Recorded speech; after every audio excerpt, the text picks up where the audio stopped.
After the government recently released their first batch of UAP files, I felt underwhelmed. So I wanted to do my own analysis and see what I could find. I pulled together more than 173,000 public UFO and UAP reports from national reporting databases. I took all those reports, I standardized them into a single analytical framework, and treated it like a real data science project.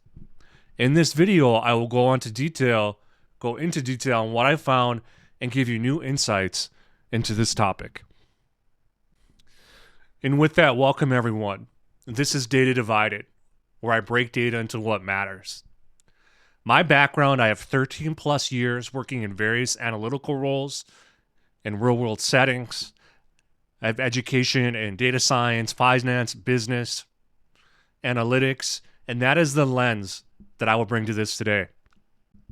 And if you'd like to support the channel, there's a couple ways to do that. Like, subscribe. I have a link to my eBay store. I have another channel just strictly dedicated to sports cards. That's a huge passion of mine. And I also have a link to buy me coffee. So over the years, I've been personally fascinated with this topic. I've watched movies on UFOs, sci-fi movies, some documentaries, right? It's that existential question of, are we alone? And I think that fascinates a lot of people. But let's talk about what are some of those core drivers that gets us fascinated with this topic. So one of them is pattern recognition, fear and curiosity, our existential meaning, are we alone, right? The mystery architecture, it's a fascinating, mysterious topic. One of them is authority distrust, right? And that's with the government files being released. There seems to be such a huge secrecy around this topic. And then modern mythology. And I do cover some other reasons why here on this image, but I've gotten feedback from friends and family that the 2-hour plus videos that I've been doing might be a little too long. People might not click on that just for that reason. So I'm trying to be very concise and respectful of people's time. So with that being said, if you'd like to look further through all these images, I do present a lot of information on them. Pause it, take a look at it, and I'm going to move on. Let's quickly touch on the history of UAPs. I believe there are 3 core incidents, in my opinion, that have really brought this topic into the mainstream. The first one is the Roswell incident that we're looking at right now. Let's quickly touch on the event summary. So you have rancher W.W. Mack appraisal discovers debris scattered across his property, about 75 miles northwest of Roswell. Roswell reports debris to the local sheriff. Sheriff contacts Roswell Army Airfield. LT Walter Hott and a retrieval team are dispatched to the ranch. RAF issues a press release saying they have recovered a flying disc. The Army retracts the statement, claiming the debris was a weather balloon. Decades later, former military personnel come forward claiming the debris was non-human in origin and that a cover-up was ordered, right? And you can even see on the top, the Roswell Daily Record, RAF captures flying saucer on ranch in Roswell region. Some debris was reported, etc. And that kicks off sort of this cover-up or mystery. For me, this was the first major UAP incident. I was alive during 1997. I was not during the Roswell. But this was a huge event ordeal. So let's quickly talk about the timeline of the Phoenix Lights. First reports of unusual lights at 7 p.m. from the northern outskirts of Phoenix. 7:30 p.m., sightings intensify across multiple cities and suburbs. 8 p.m., peak of reports, a V-shaped formation observed by thousands. 8:30 p.m., lights are seen continuing southwest toward Tucson. At 10 p.m., final reports as lights disappear beyond the horizon. And you can see sort of the path of the object there. And these lights were huge. It was spread wide. This was not like a little sort of thing, right? And a ton of people saw this. So it wasn't just one of these sort of one-off type person incidents. And I remember seeing stories about this, and it was just, my mind was blown. Like, what is going on here, right? All right, so let's continue on to the next one. In this incident, the Tic Tac, I believe, has brought the encounter was in 2004, but there's official acknowledgement in 2017. The New York Times breaks a story on this, and I feel like this really started the modern UFO disclosure to where we are at right now. So in 2017, the New York Times broke the story. 2019, the DoD releases the official UAP video, okay? And then in 2020, DoD confirms the videos are authentic and unidentified. And then in 2023, Congress holds hearing. The UAP reports and transparency efforts continue, right? And then we get to the government's most recent release batch here. Also, this is kind of the rebranding from UFO to UAP. So unidentified aerial phenomenon as opposed to UFO, the flying objects. There's the little green men they say is associated with UFO. They're trying to, in this, move away from that and just say, yes, there are these flying things. We don't really know who's flying them or what's flying them, but there are flying objects that we cannot identify. But let's quickly give an event timeline of this Tic Tac. So the USS Nimitz radar, USS Princeton, radar detects multiple unidentified contacts 100 miles off the coast. Pilots scramble two FA-18F Super Hornets.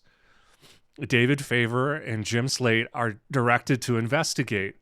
The pilots observe a white Tic Tac shaped object descending from 60,000 feet to sea level in seconds. Engagement. Object maneuvers erratically, accelerates instantaneously, and interacts with the fighter's sensors. UAP accelerates rapidly and disappears from visual and radar contact. Okay, and this is acknowledged by the government, as we've said. So, yeah, wild story. Let's move on. So that was just a brief, high level, very high level kind of history of how we are or where we got today. And like I said, the purposes of this analysis is I looked through the first batch of government files. In my own personal opinion, I felt underwhelmed. That might not be for everyone else. But I want to do an investigation. And that's what this video is about. This is just a quick high-level roadmap of what I will be talking about here from here on out. So first, we're going to look at the data sources. We're going to cover the 173,000 reports. Then I'm going to talk about the data cleansing, the standardization aspect of it. Then some data exploration, data set overviews, geography and time sort of analysis. Then I'm going to get into normalization awareness, and we'll talk about what that means. Pattern and cluster analysis. I built a UAP Anomaly Engine, which created a unique anomaly scoring.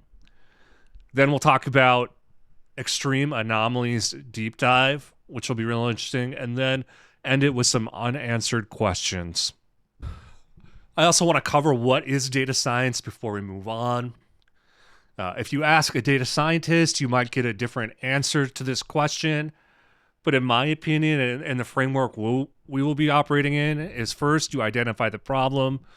Second is you gather the data. Third is you cleanse the data.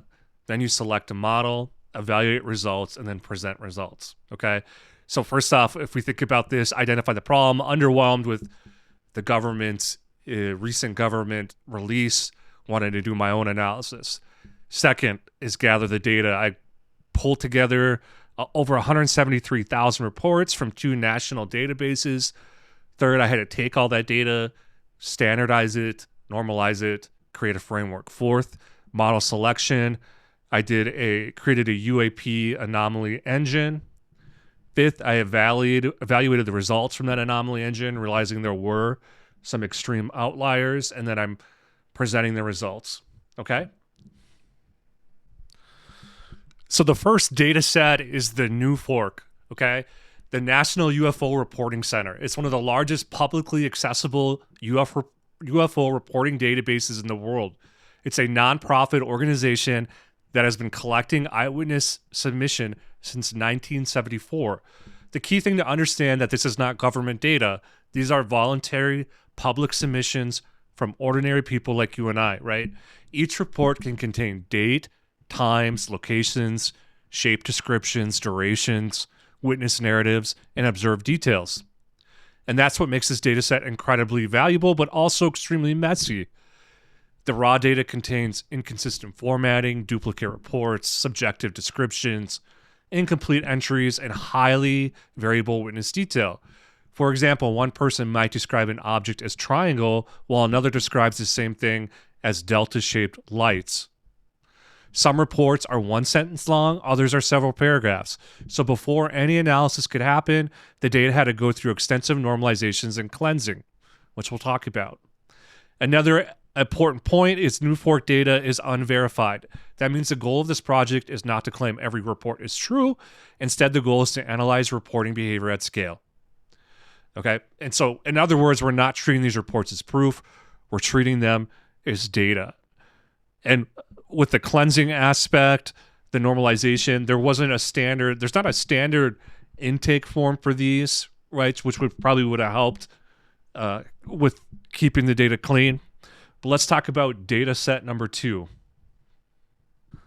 The second data set is CORGIS, which stands for the Catalog of Reported GIS Incidents.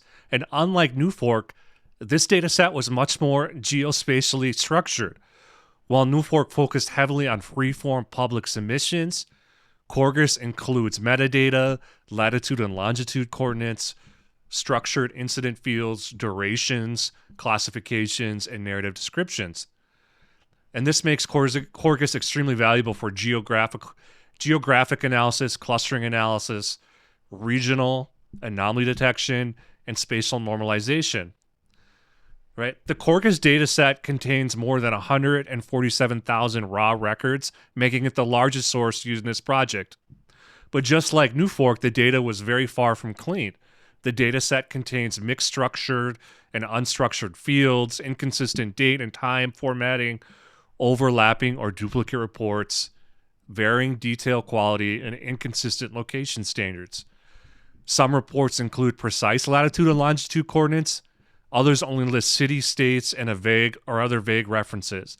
Another important distinction is that CORGIS pulls from a broader mix of sources: public submissions, research archives, historical collections, and organized contributors.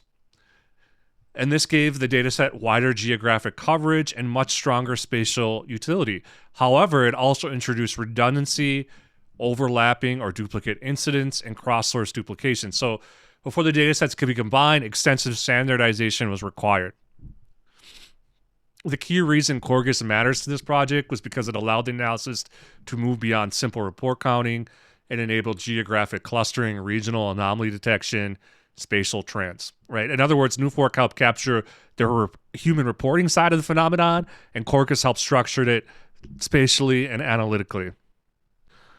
So we have our 2 datasets. The next phase, and most important of this entire project, was the data cleansing and standardization, because raw UFO reporting data is extremely inconsistent, as we mentioned earlier.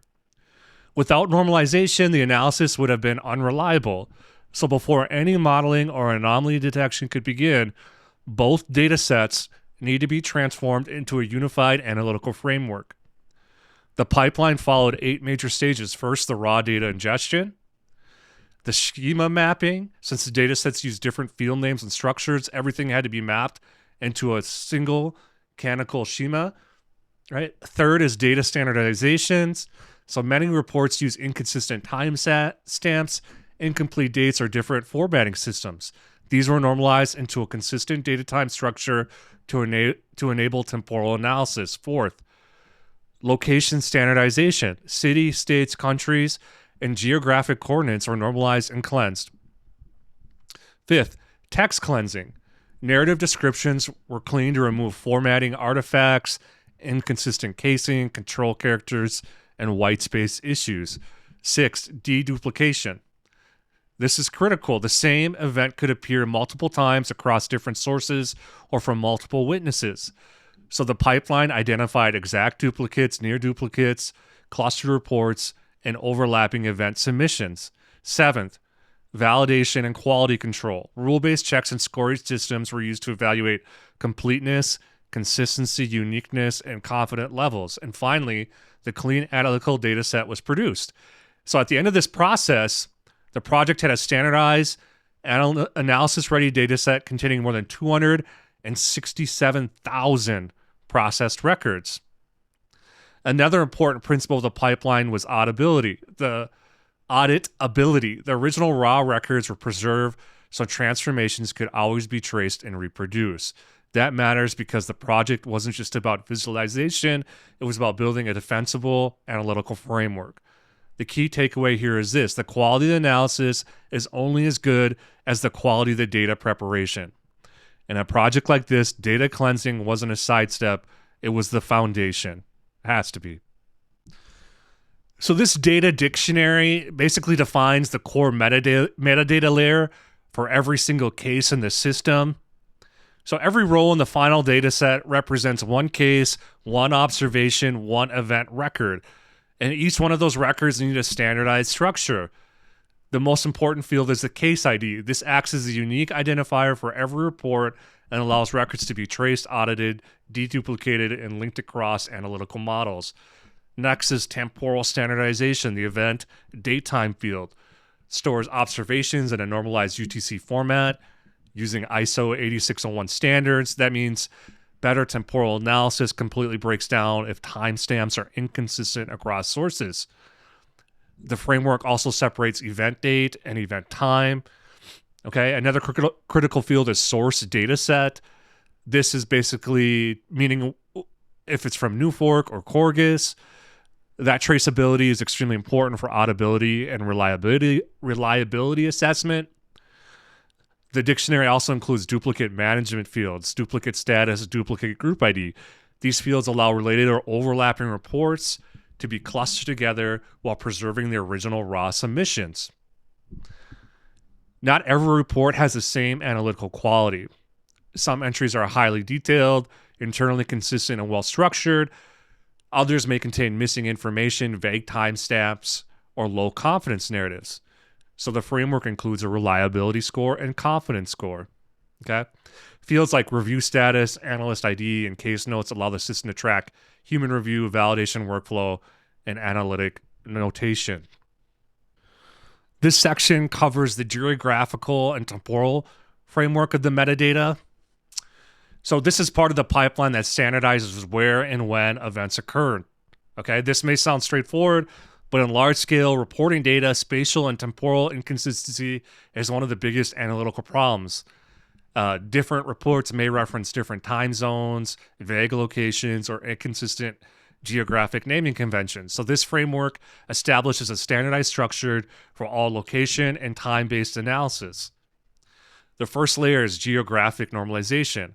Every report is mapped into a hierarchical spatial structure: country, state, city, and geographic coordinates. So this standardization allows a project to support mapping, clustering, regional aggregation, and spatial anomaly detection. Another important field is region. This enables broader analytical groupings across continents, subregions, and a large-scale geographic comparisons. Okay? Then we also deliver things as event year, event month, and event hour. So this gives us yearly anomaly detection, seasonal reporting trends. Another key principle here is consistency. Even when source reports were incomplete or approximate, the framework enforced standardized formats and validation rules whenever possible. That consistency is what allowed geographically distributed reports to be analyzed together within a single analytical model. Okay? All right. This section of the metadata covers where, defines the object and encounter characteristics. In simple terms, this is where the system captures what witnesses claim to observe and how the encounter behaved. Up to this point, the earlier sections established identity, geography, time, This layer focuses on the actual encounter itself. The cold gore here was standardization because raw witness reports describe the same type of objects in wildly different ways. Okay? One witness might describe a glowing orb, another might say sphere, another a ball of light. Without normalizations, these would appear as completely different object types. So the framework standardizes observable characteristics into structured analytical fields. One of the most important is object shape. This allows reports to be grouped into normalized shape categories such as triangle, sphere, disc, cigar, fireball, tic tac, etc. And then that standardized layer enabled shape rarity analysis, temporal shape trends, and anomaly scoring based on object classification. All right, so let's move on because I know we're kind of dragging through this, but let's move on to the next one. Okay, this section defines the data quality and validation of the metadata. In many ways, this is what the control layer that determine whether the downstream analysis could actually be trusted. Because with a data set of this size and complexity, bad data can create misleading patterns very quickly. So this framework was designed to enforce consistency, reliability, normalization integrity, and analytical trustworthiness across every record.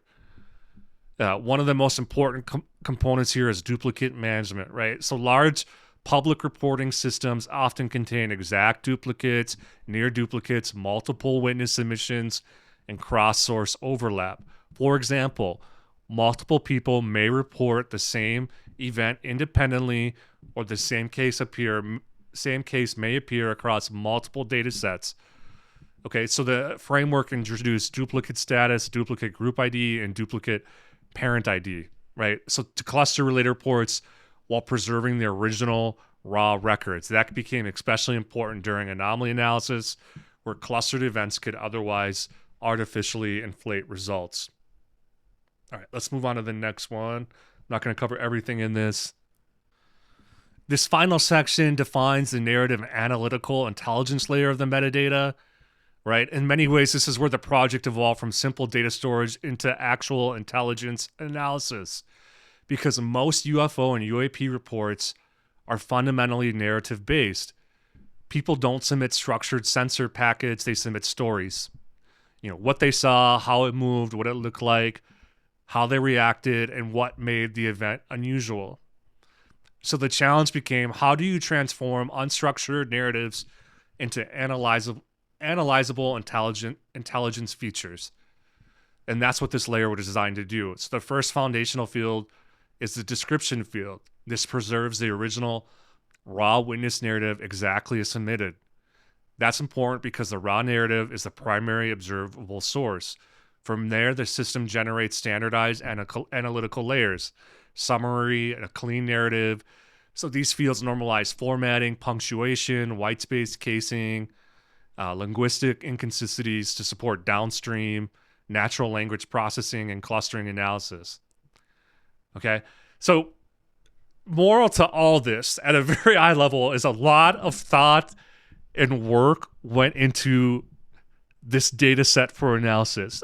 I did not just download these two data sets, put them together, and start analyzing. A lot of thought and effort was to clean this data and still preserve this original authenticity, right? Just keep that in mind. So this is not, you're seeing a lot of cleansing and stuff, but it wasn't, I'm not changing fields or changing anything. It's taking all certain names or shapes and grouping them together and standardizing things. Okay. All right. So we start getting into the fun, interesting stuff now. So this visualization shows a geographic distribution of UFO and UAP reportings across the United States using the fully normalized analytical data set that I just talked about. So at this stage, we move beyond raw ingestion, cleansing, and framework construction, and now we're beginning to look at actual large-scale reporting patterns. The first thing that stands out immediately is the geographic concentration. Reporting activity is not evenly distributed across the country. Instead, sightings appear heavily concentrated around coastal regions, large population centers, and highly urbanized states, California stands out most prominently. By a significant margin, California produced the largest volume of reports in the dataset. That's important analytically because California combines several factors: high population density, major metropolitan areas, aerospace activity, military infrastructure, and strong public reporting behavior. The southern states also show elevated reporting activity, particularly Texas, Florida, and parts of the Gulf Coast region. At the same time, the central United States generally show lower reporting density. Now, that does not necessarily mean fewer events occurred there. It may also reflect lower reporting participation, lower population density, or difference in public awareness and reporting culture. And that distinction is extremely important because this map is visualizing reported sightings, not objective event frequency.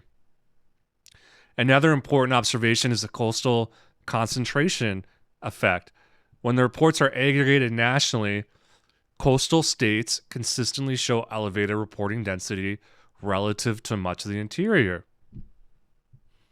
Okay, so that pattern became one of the first large-scale geographic signals identified in the project.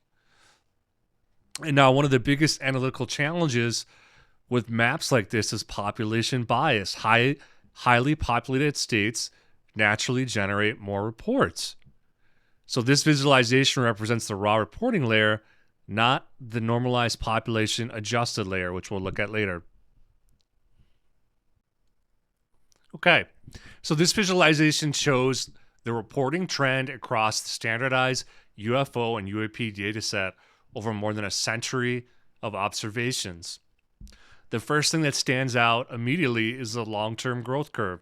For much of the early and mid-1900s, reporting volume remained relatively low and stable, but beginning in the late 1990s and especially after 2000, the reporting rate accelerated dramatically. By the 2010s and early 2020s, annual reports reached levels far beyond anything seen in earlier decades. Now, it's very important to understand what this chart does and does not represent. This chart measures reported sightings, not confirmed events. And that distinction matters. An increase in reporting volume does not automatically mean an increase in actual phenomenon. It may also reflect population growth, internet accessibility, mobile phone adoption, online reporting systems, media exposure, and broader public willingness to report experiences. In fact, one of the strongest interpretations from the data is what I would call reporting maturity. As reporting systems became easier to access and social stigma decreased, participation increased significantly. That's one reason the post-2015 acceleration is so important analytically. Around that time, several factors converged. Major public UAP discussions, increased media attention, online community growth, and eventually official government acknowledged and released footage. So I wanted to examine the relationship with UAP and water. That's a really recent revelation, with UAP near water, coming out of water, being seen in water, discussions of bases in water. So this visualization examines one of the most interesting geographic patterns that emerge in the dataset: the relationship between UFO, UAP reporting, and large bodies of water. Okay, instead of looking at individual states, I grouped the dataset into three regional classifications: coastal states, Great Lakes states, and inland states. The goal was to determine whether reporting behavior differed systematically across these geographic environments, and the result was surprisingly consistent pre-normalization, right? And we'll talk about how it looks post-normalization. But across nearly the entire historical timeline, coastal regions reported the highest number of sightings by a significant margin. That coastal dominance becomes especially pronounced after the late 1900s and early 2000s, where the reporting curve accelerates dramatically compared to inland regions. Now, it's important to be careful about interpretation here. This chart does not prove that bodies of water cause sightings. What it shows is that sightings are disproportionately concentrated near major water regions. There's several possible explanations for this pattern. Some are straightforward: higher population density, major metropolitan areas, tourism, and increased reporting participation near coastlines. But there are also environmental and infrastructural factors that may matter: naval activity, aerospace corridors, shipping lanes, military operations, and atmospheric viewing conditions. Another important finding is the Great Lake effect. Great Lakes states consistently showed elevated reporting behavior relative to inland regions. And that pattern persisted across decades and remained visible even as total reporting volume increased nationally. Analytically, that's important because it suggested the coastal effect was not limited strictly to oceans. Large-scale water environments in general appeared associated with elevated reporting density. Meanwhile, inland regions consistently showed lower overall reporting volume.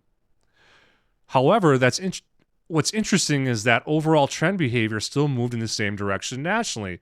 All three curves, coastal, Great Lakes, and inland, showed similar acceleration patterns over time.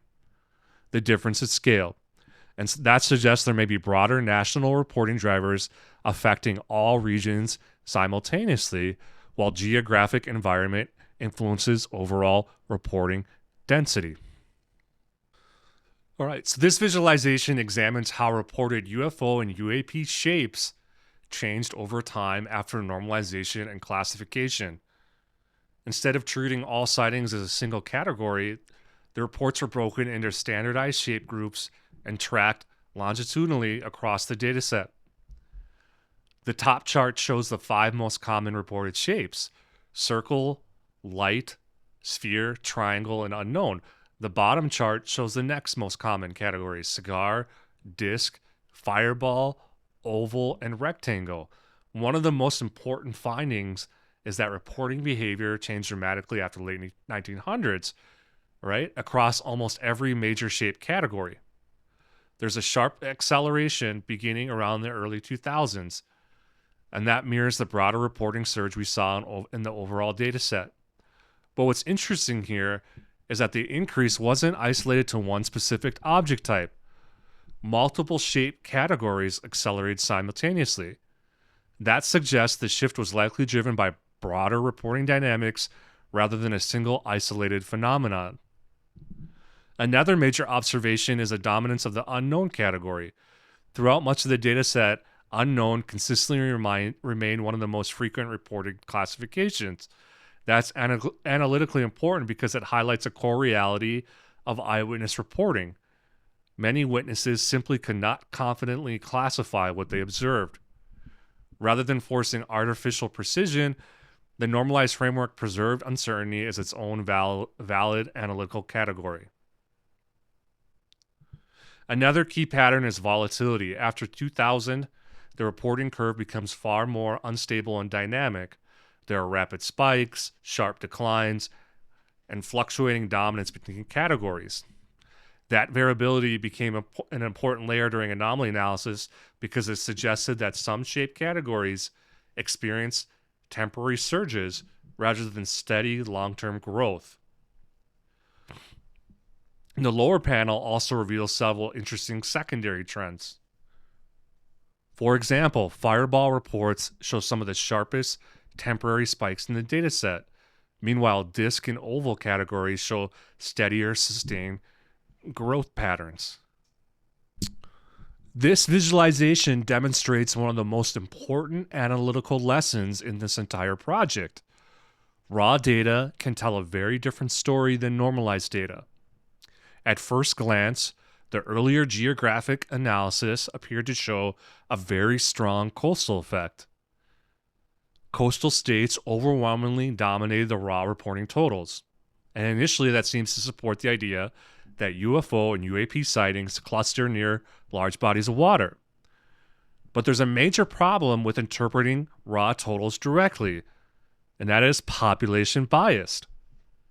Coastal states contain some of the largest population centers in the country: California, Florida, New York, and the broader East Coast corridor. So when you have more people, that naturally means more observers, more internet access, and more report totals. So raw counts alone can be misleading. That's why normalization matters. Instead of looking only at total sightings, the analysis adjusted for population size by calculating sightings per 100,000 people. And once that adjustment was applied, the story changes dramatically. The coastal advantage shrank substantially. In fact, inland states slightly exceeded coastal states on a per capita basis. And that's extremely important, right? Because it shows how easy it is to draw incorrect conclusions from unnormalized data. The left chart, the raw total, suggests a dominant coastal concentration, but the right chart, the population normalized analysis, reveals a much more balanced distribution. And that doesn't mean the coastal effect disappears entirely. Coastal and Great Lakes regions still remain elevated in several analyses. But normalization shows that population density explains a significant portion of the apparent clustering effect. This visualization examines another major hypothesis that frequently appears in UFO and UAP discussions: the relationship between sightings and military infrastructure. The underlying theory is straightforward. If unusual aerial observations are connected in some way to military activity, aerospace testing, naval operations, or restricted airspace, then states with larger military presence might report elevated sighting activity.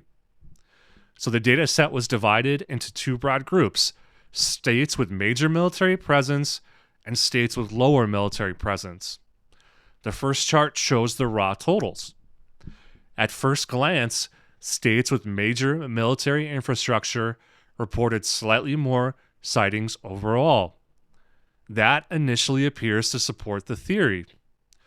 But just like the earlier coastal analysis, raw totals can be misleading. States with major military presence also tend to have larger populations, larger cities, major aerospace corridors, and more reporting opportunities. So once again, normalization becomes critical. The second chart adjusts the data by population size using sightings per 100,000 people. And this time, something interesting happens. Unlike the coastal analysis, where normalization dramatically changed the interpretation, the military relationship remains relatively stable.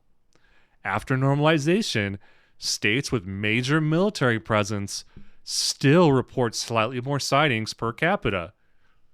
Now, the difference is not massive, but this is evidence of some overwhelming.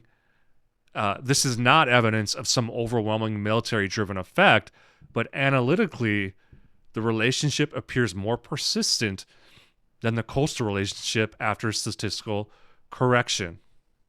And that makes the signal harder to dismiss as pure population bias alone. Okay, so this visualization examines one of the most fascinating findings in this project.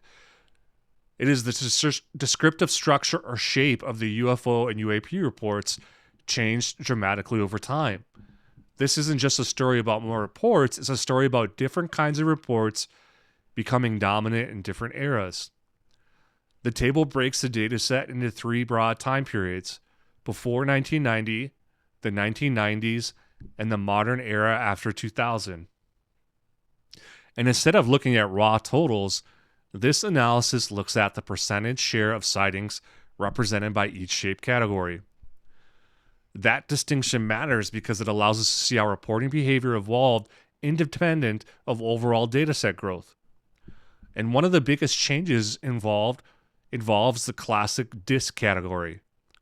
Before 1990, disk-shaped objects represented more than 21% of sightings. But after 2000, that category collapsed to roughly 7.5%. And that's an enormous cultural and analytical shift. The classic flying saucer narrative that dominated earlier decades became far less common in modern reporting. At the same time, light observations exploded. Light-based sightings nearly doubled as a share of reports between the pre-1990 era and the modern period. And it raises important questions about changing technology, nighttime observation behavior, digital recording devices, atmospheric interpretation, or broader cultural framing effects. Another major pattern involves triangles. Triangle-shaped reports surged sharply during the 1990s before partially declining in the modern era. And that timing is interesting because it overlaps heavily with stealth aircraft discussion, black triangle reporting waves, and broader public awareness of advanced military aviation during that period. Now, the dataset alone cannot determine causation, but the temporal alignment is difficult to ignore. And another important finding is the stability of the unknown category. Even as overall reporting behavior changed dramatically, the percentage of witnesses unable to confidently classify what they observed remained remarkably persistent. And that suggests uncertainty itself is a stable feature of the reporting ecosystem. And then meanwhile, categories like sphere, oval, and circle remain competitively stable over time, showing only modest percentage shifts across eras. And last, another interesting pattern is the fireball category. Fireball reports peak earlier and then gradually decline, which may reflect atmospheric events, astronomical interpretation, or changing classification behavior over time. This visualization introduces one of the core components of the anomaly scoring framework, duration rarity. Out of all variables tested in the project, duration turned out to be one of the strongest predictors of statistical abnormality. In fact, duration rarity alone contributed 40% of the total anomaly score. And the reason becomes obvious once we examine the distribution. Most UFO and UAP reports are actually very short. Roughly 75% of all reports last less than 30 minutes. And the majority are much shorter than that, often only a few seconds, brief flashes, quick movements, or transient lights. And that's extremely important analytically because it establishes the historical baseline. Short duration observations are normal within the reporting ecosystem, and long duration events are not. Okay, the framework divided duration into several standardized tiers: minimal, low, moderate, high, and extreme. Minimal events last only seconds. Moderate events extend into sustained observational periods, and extreme events invoke multi-hour, all-night, or even multi-day reports. And those extreme duration cases are statistically rare. Only about 1.5% of reports fall into the extreme category. And that rarity is exactly why duration becomes such a powerful anomaly signal. Now, another important statistical lesson appears in the center panel. The mean duration for the extreme category becomes massively inflated. Why? Because a very small number of reports claim duration lasting days, weeks, or extraordinarily long periods, and that creates what's called a long tail distribution. So in this analysis, medians often told the real story better than averages. And that's an important methodological point because raw averages alone can become misleading in highly skewed data sets. All right. So up until now, we've analyzed geography, duration, shape, clustering, and anomaly scoring, which is the structured metadata. But one of the biggest questions was, do clustered events actually sound different from isolated reports? And the answer is yes, very different. I analyzed the narrative text from all 173,747 reports using NLP techniques, or natural language processing techniques, to compare language patterns between clustered and non-clustered events. Now, the first thing to understand is scale. Only about 3% of reports were classified as clustered events, and that's roughly 5,117 reports. The remaining 97%, over 168,000 reports, were isolated or non-clustered observations. So clustered events alone are statistically rare, but linguistically they stand apart very clearly. Let's start with the overrepresented words. On the left side, the model identifies words that appear far more often in cluster reports than expected statistically. Words like reports, witnesses, reported, formation, investigators, police, military, camera, phone. That language is collective and event-oriented. These narratives sound less like, I saw something strange, and more like a public incident occurred. That distinction is extremely important because clustered reports tend to involve multiple observers, secondary reporting, institutional attention, and documentation behavior. Now compare that to the non-clustered side.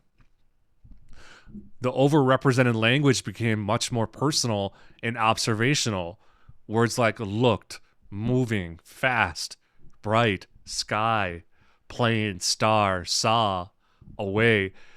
Those reports sound more like isolated perception experiences, individual observations, momentary encounters, and potentially explainable events. So linguistically, clustered events and isolated reports behave almost like two different reporting ecosystems. Okay, so moving to the center section, the thematic analysis reinforces this distinction. Clustered reports sound more collective, institutional, documented, and publicly amplified. Okay? And then, meanwhile, non-clustered reports sound more personal, visual, motion-focused, and grounded in individual interpretation. Again, completely different narrative structures. Now, the word clouds on the right make this visually obvious. The cluster cloud is dominated by witness, reports, events, military, and the non-cluster cloud is dominated by looked, moving fast, bright, sky, plane. One sounds like a public event, and the other sounds like an isolated sighting. And that's exactly the point. So this slide summarizes the entire Anomaly Engine and the major findings that emerged from analyzing nearly 174,000 UFO UAP reports. So going back to our data science slide, we've talked about the problem, we've looked at the data, how the data was cleansed, we've done summary statistics, building up to now our model, which is this Anomaly Engine. At a high level, the purpose of this engine is simple. Identify the rarest and most statistically unusual events in the dataset. Not based on belief, not based on famous cases, not based on internet popularity, but based on measurable behavioral rarity. The core variables driving this system are rarity, duration, clustering, timing, shape behavior, geographic rarity, and narrative structure. Now, the first thing to notice is the anomaly tier distribution at the top. Out of the 173,000 reports, 164,000 of them were classified as minimal, about 7,000 as moderate, roughly 1,500 as high, and only 287 reports reached the extreme tier. And that's just 0.17% of the entire data set. And analytically, that's exactly what I wanted. A strong anomaly engine should be highly selective. If thousands of cases were being labeled extreme, the scoring system would lose meaning. Now, the left section explains what actually drives anomaly scores. The single largest factor was clustering behavior. Clusters score contributed about 34% of the overall anomaly influence. That means events involving multiple reports, multiple witnesses, formation behavior, or repeated linked observations consistently ranked higher. And the second strongest factor was duration rarity. Long duration events are statistically uncommon. Most reports are extremely short, so multi-hour or recurring events naturally rise toward the top of the anomaly scale. After that came time rarity, location rarity, shape rarity, and narrative rarity. Now, moving to the clustered versus non-clustered comparison, this section reveals one of the strongest behavioral differences in the entire project. Clustered events lasted significantly longer. The median clustered event lasted about 300 seconds, and non-clustered events were much shorter. And importantly, the mean duration for non-clustered reports became massively inflated by outliers and malformed entries. That's why median becomes a more reliable analytical metric. So the important takeaway is clustered events are not just socially different, they are behaviorally different. They last longer, they involve more people, and their narratives sound different. Now the shape profile section is also interesting. Clustered reports over-index slightly towards lights, unknown objects, triangles, fireballs, and disks. Meanwhile, spheres and circles appear slightly less dominant inside clustered cases.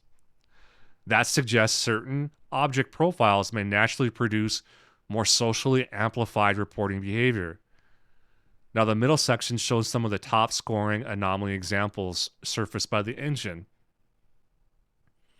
And what's fascinating is the model naturally discovered the same categories humans historically focus on: long duration hovering objects, formation events, multi-witness lights, and regional waves, without manually targeting famous incidents. And that's important because it suggests the engine is detecting structural behavioral patterns, not simply reproducing cultural mythology.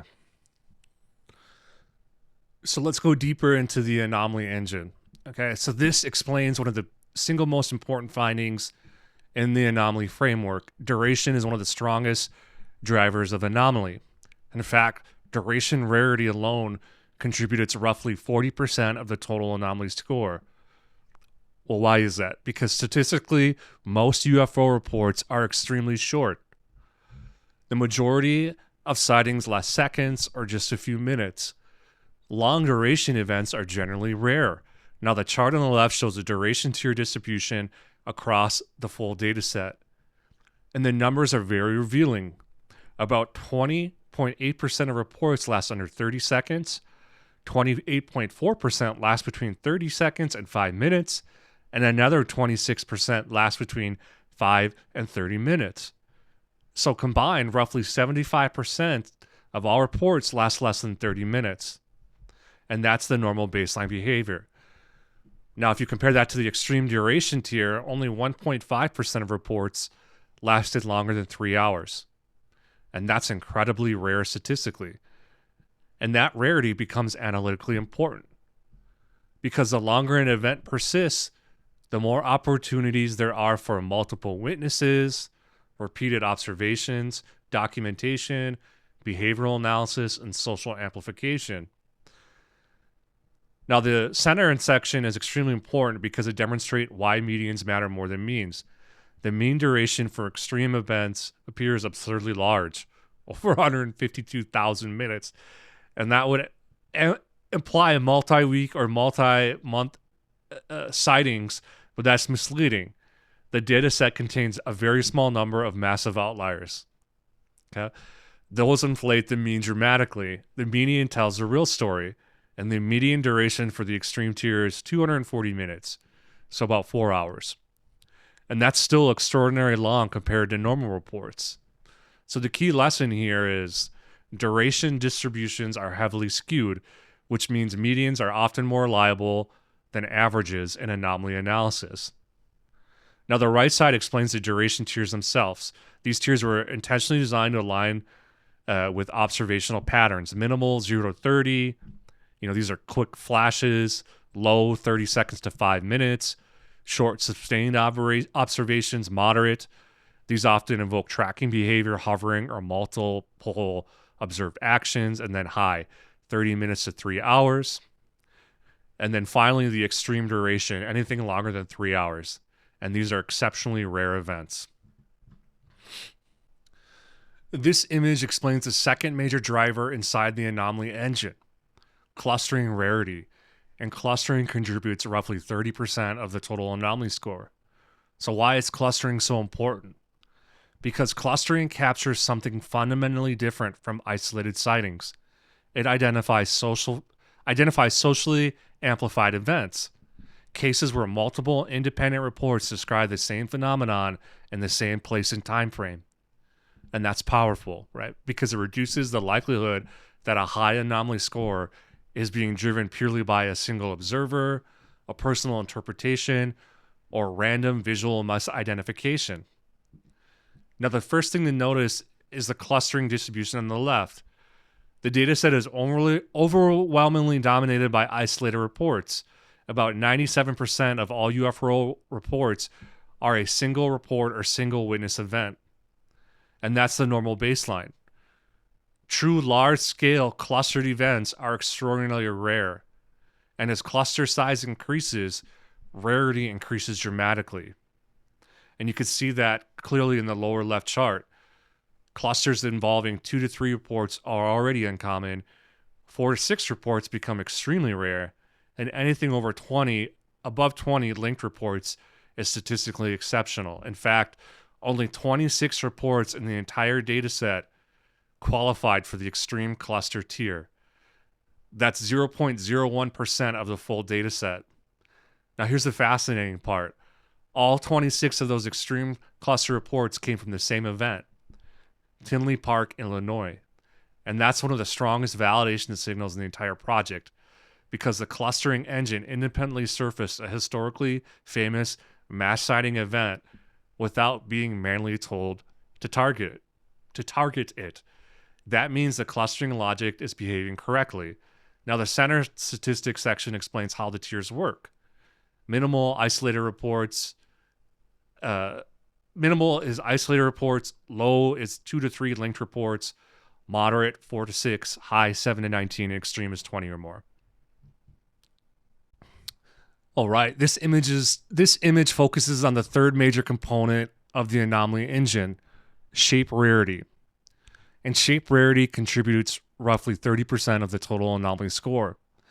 Now, at first glance, you might expect rare shapes to dominate the most anomalous events, but the analysis revealed something very surprising. Rare shapes alone do not strongly predict extreme anomalies. Behavior matters far more than geometry. That's one of the biggest findings on this slide. Now, starting on the left side, the overall shape distribution is heavily concentrated into just a few categories. The top 5 shapes are light, unknown, triangle, circle, and sphere, and those account for over 72% of all reports. That means UFO reporting behavior naturally collapses into a smaller number of recurring visual archetypes. Most witnesses are not describing highly exotic objects, right? They're describing lights, orbs, triangles, circles, or ambiguous glowing phenomenon. Now, the center section shows how the rarity tiers were constructed. Minimal and low tiers represent common reporting categories.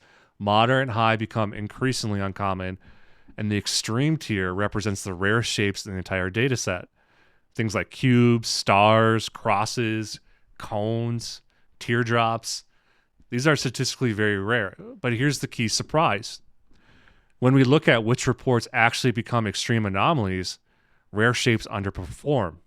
In fact, as shape rarity increases, the likelihood of a report becoming an extreme anomaly actually decreases. And that's a very important analytical result, because it means exotic geometry alone is usually not what makes an event statistically unusual. The strongest anomaly signals come from duration, clustering, multi-witness behavior, and socially amplified events, not simply strange object appearance. Now, the table in the middle quantifies this directly. The most common shapes, minimal and low rarity, actually produce a higher percentage of extreme anomalies than their rarest shapes. And that's counterintuitive, but it makes sense behaviorally. A simple light in the sky can still become highly anomalous if hundreds of people report it.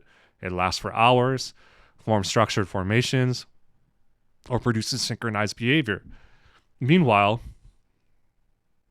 a bizarre isolated shape seen briefly by one person may remain statistically weak, and that's the core distinction. Now the example section reinforces this visually.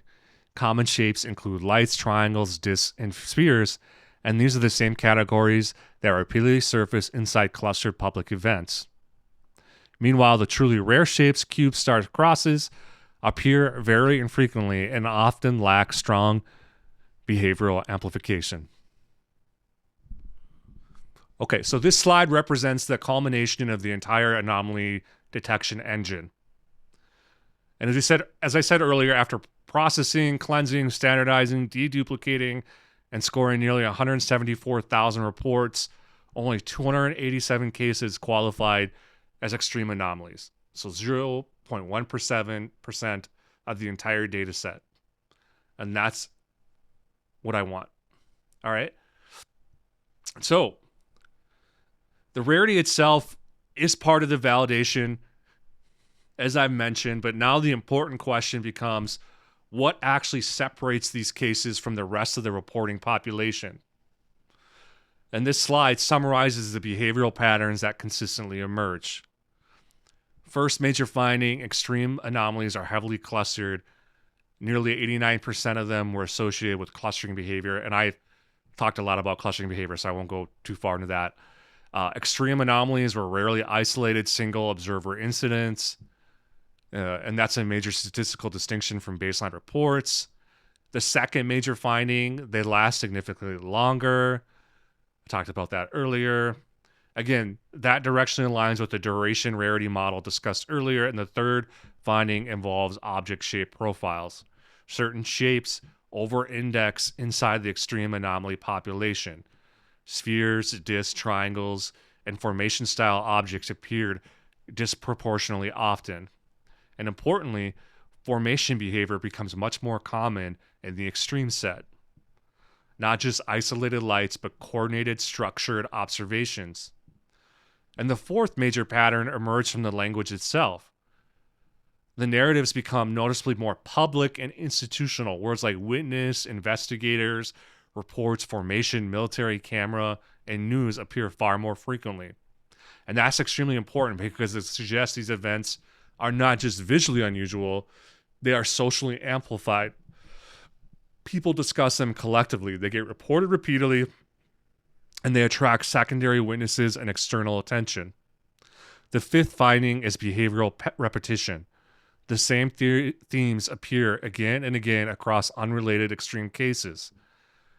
Hovering lights, glowing objects, formation, synchronized movement, reoccurring appearances, and long observation windows. And the sixth finding may be the most fascinating. The engine naturally surfaced the same categories of incidents we have historically focused on without manually targeting famous cases. The framework repeatedly identified Phoenix-style mass sightings, long-duration sphere events, triangle formations, and major fireball waves. Okay? That's a powerful validation signal. So let's walk through 3 cases that had the highest, rarest anomaly scores. The first case, this is the Tinley Park, Illinois event from October 31st, 2004. And it may be not as public or common as like Roswell or the Tic Tac or Phoenix Lights, but analytically it's very important because this is one of the strongest cluster anomalies in the entire US dataset. The final anomaly score was 98.6 out of 100. And that places it roughly the top 0.01% of all reports analyzed. Now, the reason this event matters is not because it's simply strange. It matters because statistically, it breaks the baseline behavior of the dataset in multiple dimensions simultaneously. And that's exactly why the Anomaly Engine was designed to detect. Now, starting in the upper left section, multiple independent witnesses across Tinley Park reported synchronized red lights forming a massive triangle pattern in the sky. Importantly, these weren't isolated observers. People across multiple neighborhoods saw the same phenomenon at nearly the same time, and that's the key distinction. Most UFO reports are isolated. This was public. Now, the witness markers across the image illustrate the timeline. Witness A, witness B, C, D, E, all reported around the same timeline. And despite being geographically separated, the descriptions remained remarkably consistent. And that consistency is statistically important. Now, moving to the event summary section in the middle, that event unfolded inside roughly a 20-minute window. There were 26 independent reports, all tied to the same phenomenon. Witnesses repeatedly described red lights, triangle formations, silent hovering, shape changes, and synchronized movement. And because of the clustering scale, this event qualifies as extreme cluster tier anomaly. Now, the map on the right visualizes the geographic convergence. The red center indicates the highest reporting density. And what's important here is that the reports tightly cluster both spatially and temporally, and that dramatically reduces the probability of random coincidence. And this is one of the reasons clustering contributes such a large weight in the anomaly model. Now, the why this is extremely rare section explains the statistical context. 97% of all UFO reports in the dataset are isolated single witness events. Only 26 reports in the entire dataset qualify as extreme clusters, meaning 20 or more independent reports tied to the same event. And all 26 of these extreme cluster reports come from this single Tinley Park event. And that's extraordinary, right? Statistically, there is almost nothing else like this in the dataset. Now, the timeline section across the middle of the slide shows how the event evolved. These reports weren't random bursts, they followed a coherent sequence. Witnesses first described stationary hovering lights, then multiple neighborhoods confirmed the same object, then objects appeared to shift slightly while maintaining formation, then they remained hovering and silent, and finally, the lights slowly moved away and disappeared. Interesting. Okay, so this introduces a completely different anomaly archetype. Up to this point, I've focused heavily on clustering, multiple witnesses, public events, large-scale synchronized observations. But not all extreme anomalies are public waves. Some are anomalous because they persist. That's why this slide is about long-duration sphere events. These are sustained spherical object observations lasting hours, multiple nights, or reoccurring across long time windows.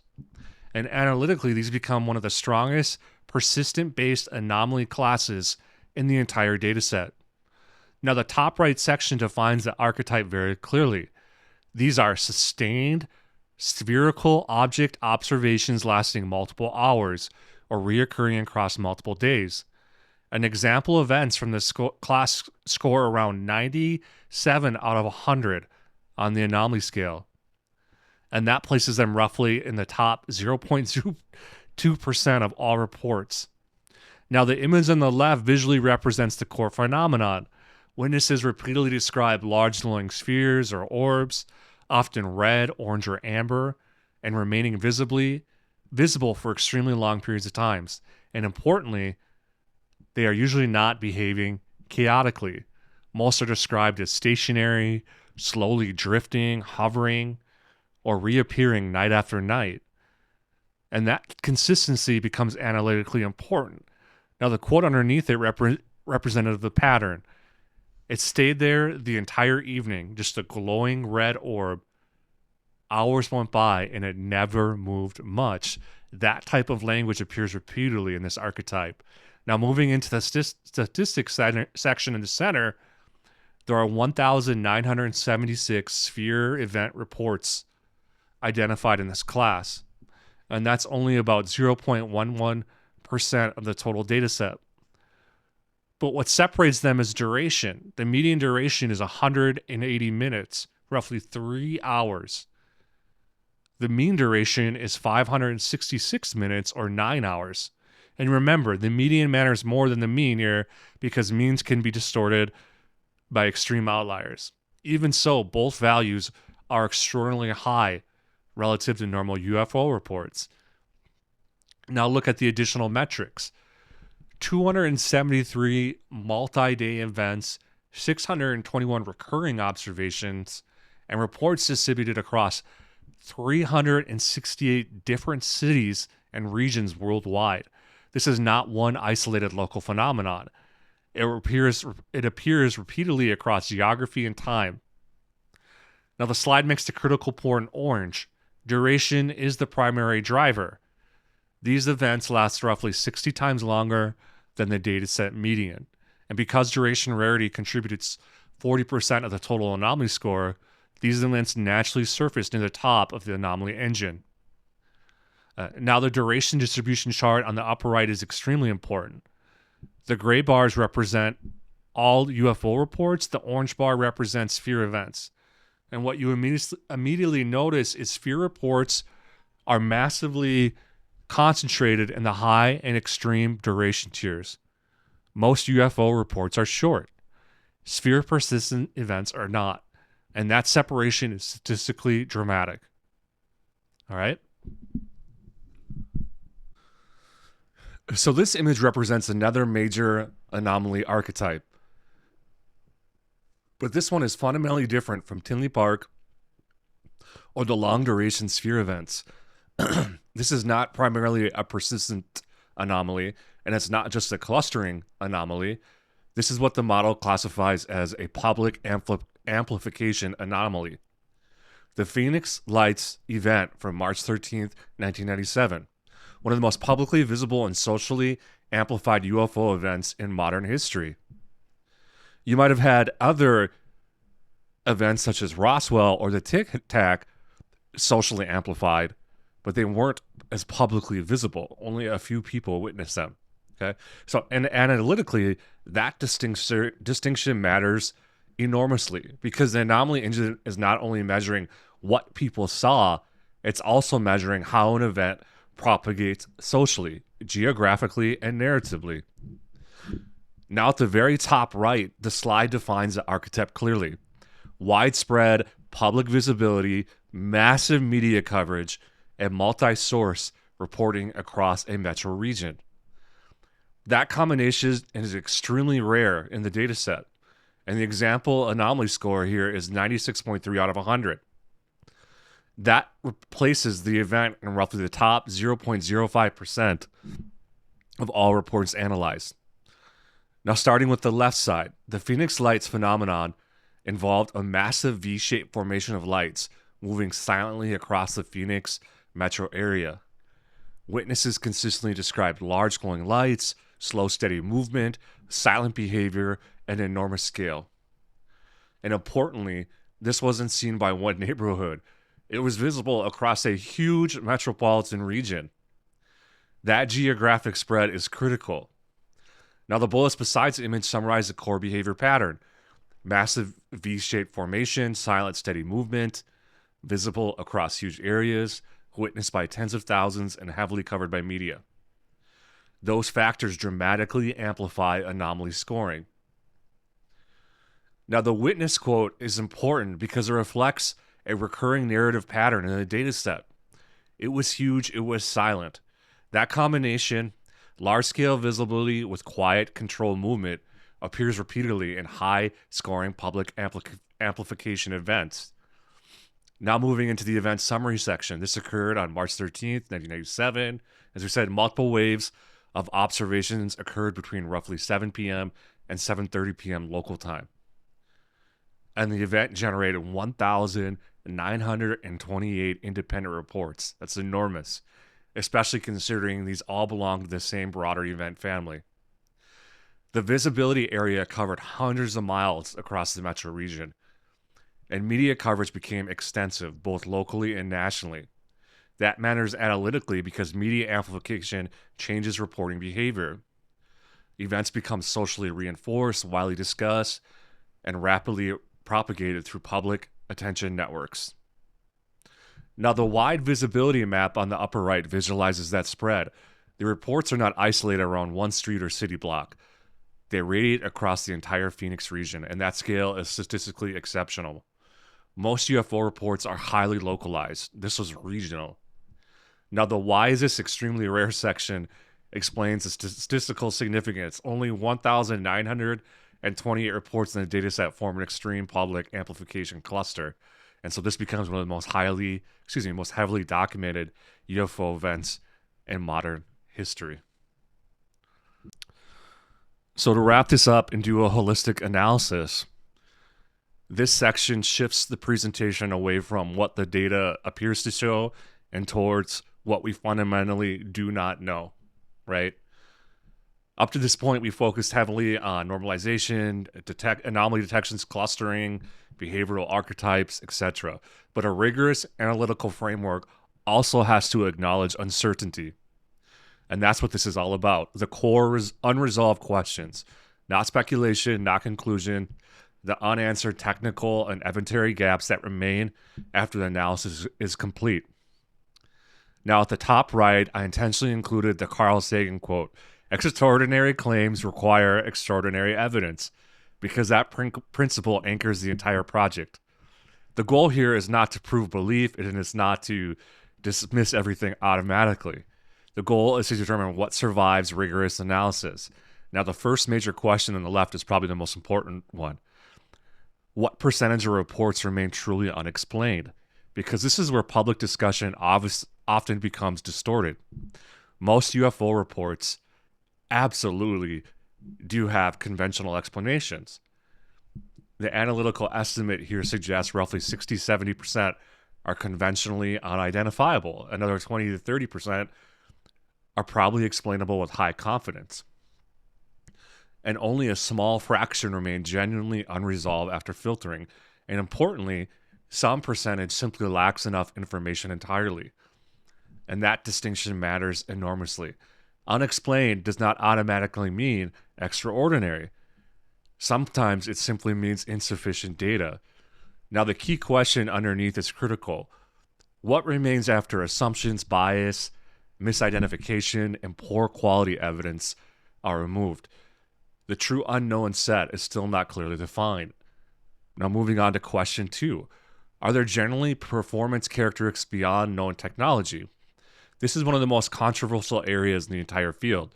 Many reports describe behaviors such as instantaneous acceleration, no visible propulsion, transmedium movement, low thermal signatures, and silent operation.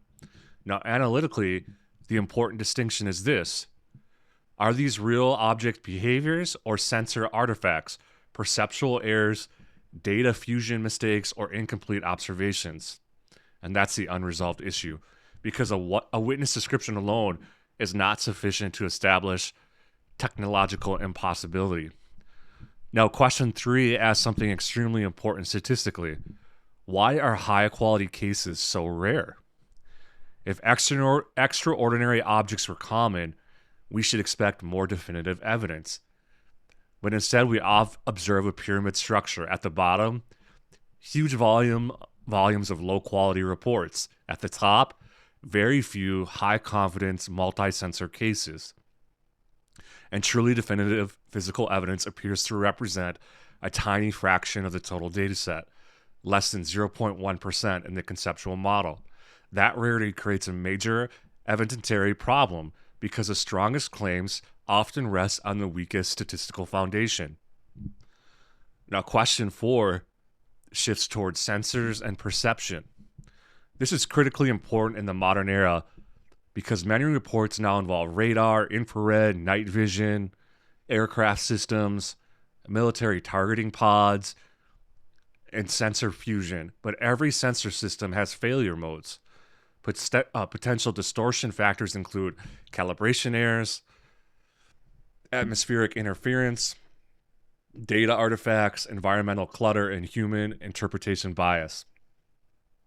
And this becomes especially important because advanced systems can create very convincing false positives, right?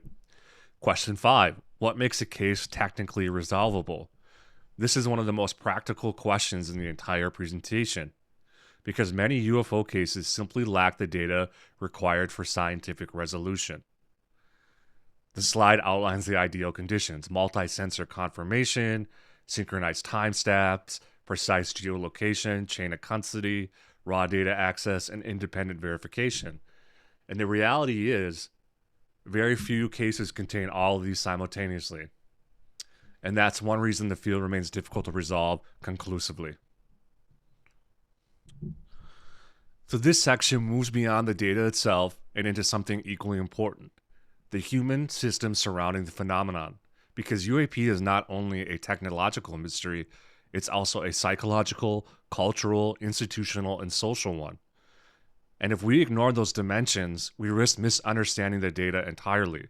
Now, at the top right, there's a quote that frames this section well. Extraordinary claims may exist, but so do extraordinary human biases and systems. And that's a critical point, because any serious analytical framework has to examine both the external phenomenon and the observer interpreting it. So question 1, how much does human perception shape what we see? And this is foundational. Human beings are pattern recognition systems. Under uncertainty, our brains naturally try to fill in the missing information. That's not irrational, it's not normal cognition. And now the slide highlights several important cognitive factors: exception bias, time pressure, and memory distortion. Exception bias means we often interpret ambiguous stimuli, through the lens of what we already believe. Okay? And that's why humans see faces in the cloud, figures in shadows, and meaningful structure and randomness. All right, let us go on to question 2, shifts into media and cultural amplification. This is one of the strongest reoccurring patterns in the historical data. Media cycles, social contagion, and storytelling dynamics can transform isolated events into perceived waves. The slide outlines several amplification mechanisms: news cycles, social contagion, entertainment media, and viral narratives. Once a high-profile event occurs, public attention increases dramatically. And when public attention increases, reporting volume often increases with it. That doesn't automatically mean the underlying phenomena increased. Sometimes awareness increased, and that distinction is critical. The key question here is, are some UFO waves driven by genuine increase in events or by increases in attention and reporting behavior? And the answer is probably both, depending on the case. Question 3 examines government messaging. This area becomes especially complicated because official communication around UAP has shifted repeatedly across decades. The slide summarizes a historical pattern: deny and dismiss, study quietly, acknowledge existence, then reframe the conversation. And that inconsistency creates public distrust. And several structural factors contribute to that: national security classification, compartmentalization, interagency conflict, fear of panic, and the absence of unified doctrine. And importantly, governments are not always optimizing for public clarity. Often they are optimizing for security, containment, uncertainty management, or strategic ambiguity. Now, the question underneath is extremely important. Why has transparent, consistent communication remained so elusive for decades? That question extends far beyond UFOs themselves. It touches bureaucracy, classification systems, institutional incentives, and information control. Now, question 4, we're going to focus on institutions. And this is one of the least discussed but most important parts of the entire topic. Institutions decide what gets funded, what gets investigated, what gets classified, and what gets ignored. The slide outlines several institutional constraints: resource limitations, classification barriers, legal restrictions, and career risk. Career risk matters enormously here. In many professional environments, serious engagement with UAP topics historically carried reputational consequences. And that creates a chilling effect, meaning credible observations may never enter the system at all. Right? Now the question underneath is powerful. How many potential valuable leads die inside institutions before they are ever publicly examined? And we don't know, right? Question 5 addresses witness reporting behavior directly. What do people report or choose not to report? This is critically important because reporting systems are heavily influenced by social pressure. The barriers listed here include fear of ridicule, professional consequences, legal uncertainty, and social stigma. Historically, many witnesses avoided reporting entirely because they feared being mocked, discredited, or professionally damaged. And that introduces a massive survivorship bias into the data because we only analyze the reports that were actually submitted, not the events people stayed silent about. Now, the bottom question summarizes that problem perfectly. How many credible witnesses never came forward at all? And that's important to quantify directly, but analytically, it means the data set is almost certainly incomplete in ways we cannot fully measure. And that's so true. Now, the analytical note at the bottom is extremely important. Human and institutional factors do not explain everything, but they absolutely shape perception, reporting, amplification, investigation, and interpretation. And any serious analysis that ignores those variables will almost certainly become distorted. The final section shifts from observation to methodology. Not what do we believe, but how should we investigate the unknown responsibly? Because ultimately, this project is not about proving conclusions, it's about building analytical frameworks capable of separating signal, noise, bias, and uncertainty. Now, the title here is The Analytical Frontier, and I think that's the correct framing because despite everything we've analyzed, the frontier remains open. Question 1. Are there cross dataset patterns? This is one of the most important next stage research directions. Because if independent datasets built by different organizations, different witnesses, different decades, and different reporting systems still converge on similar patterns, that becomes analytically meaningful. The slide highlights several categories worth testing: shape archetypes, size distribution, duration ranges, time of day clustering, geographic hotspots, behavioral signatures, and multi-sensor correlations. The key idea is this: do patterns survive after removing bias, noise, and explainable cases? Because if they do, that suggests there may be stable underlying structure in the data. Not proof of origin, but evidence of consistency. Question 2 asks, why do certain cases persist for decades? And this is fascinating because only a tiny percentage of reports remain culturally and analytically sticky. Most sightings disappear almost immediately, but some cases survive for decades. And why? This slide outlines several recurring factors: multiple independent witnesses, military or official involvement, physical traces, media penetration, but perhaps the most important factor is the lack of definitive resolution.